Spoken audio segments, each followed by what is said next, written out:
नमस्कारम दोस्तों, आज हम जानेंगे कि हमारे भीतर एक गुप्त शक्ति का भंडार है जिसे हम कभी जान भी नहीं पाते हैं।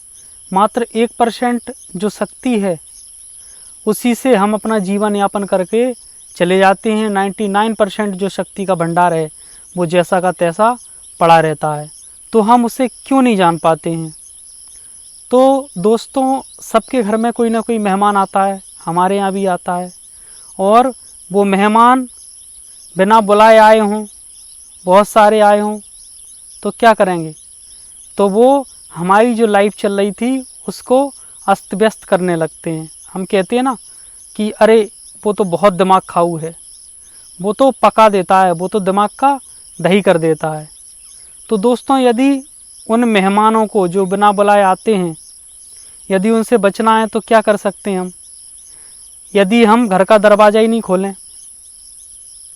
तो क्या होगा, तो वो लौट जाएंगे और फिर अपने आप को बेइज्जत महसूस करेंगे, फिर दोबारा कभी नहीं आएंगे। तो हमारा बहुत सारा टाइम, हमारा बहुत सारा पैसा, हमारी बहुत सारी एनर्जी जो उन पर नष्ट होने वाली थी वो बच जाएगी।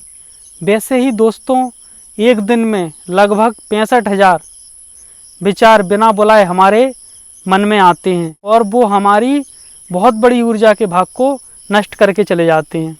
यदि दोस्तों हमें उस ऊर्जा को बचाना है तो क्या करना होगा कि जो विचार आते हैं हमें उन्हें आने ही नहीं देना है। मतलब हमें उन्हें अपने मन में जगह ही नहीं देनी है, अपने मन के पटल खोलने ही नहीं है। वो तब आते हैं जब हम बुलाते हैं, आओ आओ, स्वागत करते हैं, उनके साथ में गपशप करते हैं, तब उनकी आने की बार बार हिम्मत होती है। लेकिन यदि हम उन्हें महत्व देना बंद कर दें तो धीमे धीमे उन्हें बुरा लगेगा और वो आना बंद हो जाएंगे। तो एक बहुत बड़ी ऊर्जा का भाग, एक बहुत बड़ी ऊर्जा की मात्रा नष्ट होने से बच जाएगी। वैसे तो हम अपनी ऊर्जाओं को विचारों के माध्यम से, इंद्रियों के माध्यम से गंवाते ही रहते हैं। जैसे हम आँखों से देख रहे हैं, इसमें भी एनर्जी वेस्ट हो रही है। कानों से सुन रहे हैं, इसमें भी एनर्जी वेस्ट हो रही है। हम कहीं चल रहे हैं, उसमें भी एनर्जी वेस्ट हो रही है। बहुत सारे ऐसे काम हैं जिनमें हमारी एनर्जी दिन भर वेस्ट होती रहती है। तो यदि उस एनर्जी को हम संग्रहित कर लें तो बहुत बड़ा काम हो जाएगा। जैसे दोस्तों, गाड़ी की बैटरी होती है। अब गाड़ी की बैटरी वो किस लिए होती है कि गाड़ी को हम जब चाहें तब सेल्फ स्टार्ट कर सकें। लेकिन यदि उस गाड़ी की बैटरी को हम यूज करें, उससे खूब म्यूजिक सुने, मोबाइल चार्ज करें और उसकी चाबी को ऑन रखें, तो क्या होगा, वो बैटरी डिस हो जाएगी और उससे जो उसका प्रमुख काम था गाड़ी को स्टार्ट करना, वो भी हम नहीं कर पाएंगे। वैसे ही हमारा ये पूरा शरीर परमाणुओं का पुंज है और आप सब आजकल जान ही रहे हैं, साइंस के विद्यार्थी हैं, कि एक परमाणु में कितनी ऊर्जा होती है। एक परमाणु में अनलिमिटेड ऊर्जा होती है और हम परमाणुओं का पुंज हैं, तो हमारे भीतर कितनी ऊर्जा का भंडार है। हम खुद एक ब्रह्मांड का पुंज हैं। ऐसा भी कहते हैं कि हम खुद ब्रह्मांड ही हैं।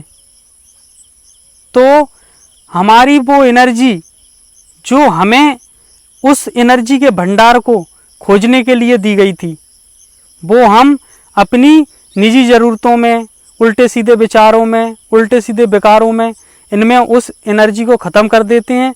जैसे उस गाड़ी की बैटरी को हमने ख़त्म कर दिया था फालतू के कामों में। तो जैसे गाड़ी का हम सेल्फ देते हैं तो उसके इंजन में एक चिंगारी जाती है और उससे बहुत सारी ऊर्जा का विस्फोट होता है।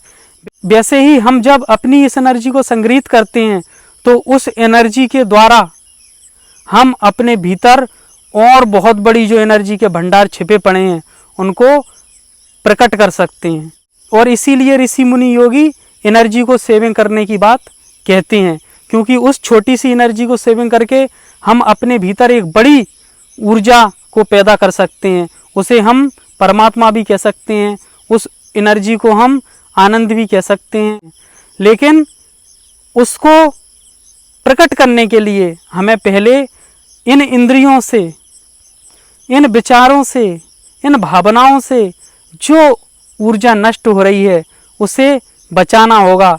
और दोस्तों, आपको खुद तय करना है कि आपको सेल्फ स्टार्ट बनना है या आपको पुश स्टार्ट बनना है। कहते हैं ना, ढक्का से स्टार्ट हुआ। तो अभी हम ढक्का प्लेट हैं, ढक्का से स्टार्ट होते हैं। लेकिन यदि हमें सेल्फ स्टार्ट बनना है, खुद सब कुछ करने में समर्थ होना है, तो अपने भीतर उस असंख्य एनर्जी के भंडार को पैदा करना होगा और उसको पैदा करने से सब कुछ हासिल हो जाता है जो हमें चाहिए इस ब्रह्मांड का। तो दोस्तों, हमें अपने भीतर छिपे हुए एनर्जी के भंडार को प्रकट करने के लिए अपनी इस एनर्जी को इकट्ठा करके इससे एक चिंगारी देनी होगी, जिससे एक विस्फोट हो सके उस एनर्जी को पैदा करने के लिए। तो यदि आपको ये वीडियोज़ पसंद आ रहे हों तो कृपया कर इस चैनल को सब्सक्राइब करें और बेल आइकन का बटन दबाना ना भूलें। अधिक से अधिक लोगों तक शेयर करें, जिससे सभी को धर्म का लाभ मिल सके। धन्यवाद।